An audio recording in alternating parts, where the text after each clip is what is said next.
I now recognize myself for 5 minutes for an opening statement. Good morning. Welcome to our committee today.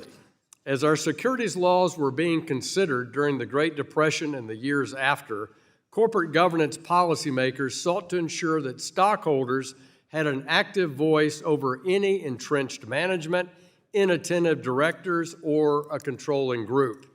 The intent was that all shareholders could assert their ownership rights around key components of running the business and capital allocation. Thus, while our proxy access process was originally designed to empower shareholders and provide them with a voice in company oversight, in recent years it's increasingly become co-opted by activist investors whose primary focus often lies not in maximizing shareholder value, but in pushing narrow political, social, or personal agendas. We've seen the shareholder proposal process diverted away from that critical business strategy focus and instead become a tool for advancing proposals to distract from companies' missions, leading to an erosion of shareholder value and additionally costly burdens on companies that are working to navigate today's complex business conditions and global competition. As we examine the shareholder proposal process, we also must consider the role of proxy advisory firms on capital markets as a whole. While these firms can offer valuable perspective, over the past 2 decades, their influence on corporate governance and voting on particular shareholder proposals has grown significantly. We must ask ourselves if these firms are still fulfilling the intended purpose of serving in the best interests of shareholders, or if they are distracting from the primary goal of enhancing long-term shareholder value.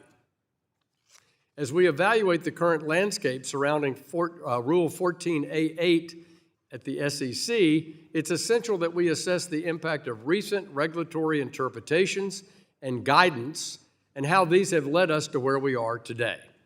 Particularly, we want to look at SEC staff legal bulletins 14L and 14M, which have had a significant impact on influencing how companies and shareholders engage with the proposal process.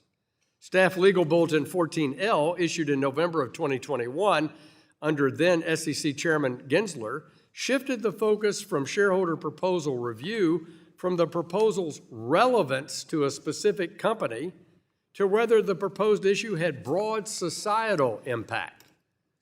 Expanding what counts as relevant, a relevant proposal, makes it harder for companies to block items unrelated to their particular business, letting activists push measures that are disconnected and immaterial from the company's performance. As a result, we've seen an uptick in proposals that prioritize social or political issues over shareholder returns, which can divert attention from the fundamental goal of maximizing value for all investors.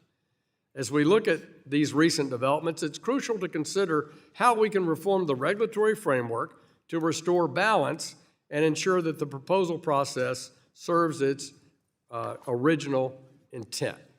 And I would argue that I hear from directors of public companies on all sides of the political perspective who share the view that this process has gotten away from that core tenets of the 1930s and 1940s of preserving long-term shareholder value. And with that, I yield back and I recognize